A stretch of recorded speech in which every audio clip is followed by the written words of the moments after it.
त्याच्यानंतर त्यांची जे सिनियर सिटीजन असतात, वरिष्ठ लोक असतात, ते एका ठिकाणी एक एक दोन दोन घंटे बसतात की माझ्या मुलाचा व्यवसाय कसा वाढेल, माझ्या मुलाचं दुकान कसं चालेल, माझ्या काकाचं दुकान कसं चालेल. कधी बसले का तुम्ही? म्हणून जे लोक समाजाचा विचार करेल तेव्हा समाज घडेल. तुम्हालाही करावं लागेल. सिंधी मारवाडीमध्ये दिसतात का कधी? अरे गरीब गरीब लोक दिसतात का? नाही दिसणार तुम्हाला, कारण त्यांचं प्लॅनिंग आहे समाजाविषयी. शीख लोकांचं प्लॅनिंग आहे, मुस्लिमांचं प्लॅनिंग आहे, तेल्याचं प्लॅनिंग नाही आहे. आता आपण म्हणतो कुंभी समाज, ओबीसी म्हणून त्यांनी समाजाचं भलं केलं, तुम्हाला तेली म्हणून करावं लागेल. सावरवंते साहेबांनी गलत नाही म्हटलं, बरोबर म्हटलं. जेव्हा राजकीय अस्तित्व टिकवायचं असेल तर तेली तेली म्हणून करू नाही शकत. त्यांच्या मागे आपल्याला काम करायचं आहे. यांच्या मागे राजकीय जर पाठबळ तयार करायचं असेल तर सामाजिक संघटनेच्या माध्यमातून यांना पाठबळ तयार करायचं काम आपलं आहे.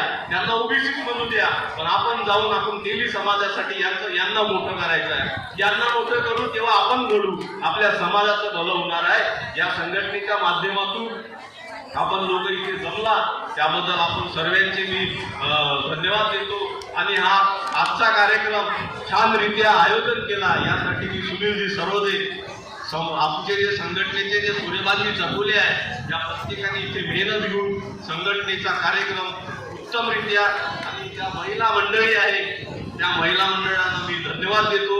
आम्ही संत जगनाळे महाराजांचा एकदा जय जयकार करा. संत जगनाळे महाराज की, भामाशाह की.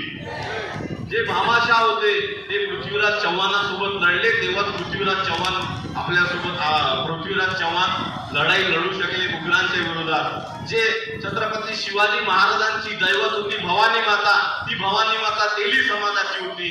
पेशव्यांच्या विरोधामध्ये तेलीबाई साताऱ्याची किल्ल्यासाठी लढली.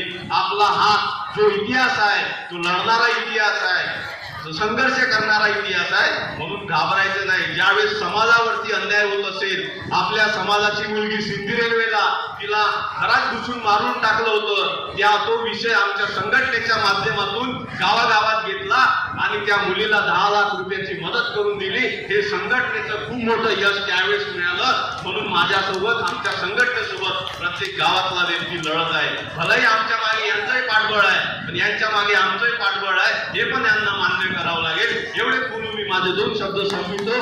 जय हिंद, जय संताजी, जय बाबा.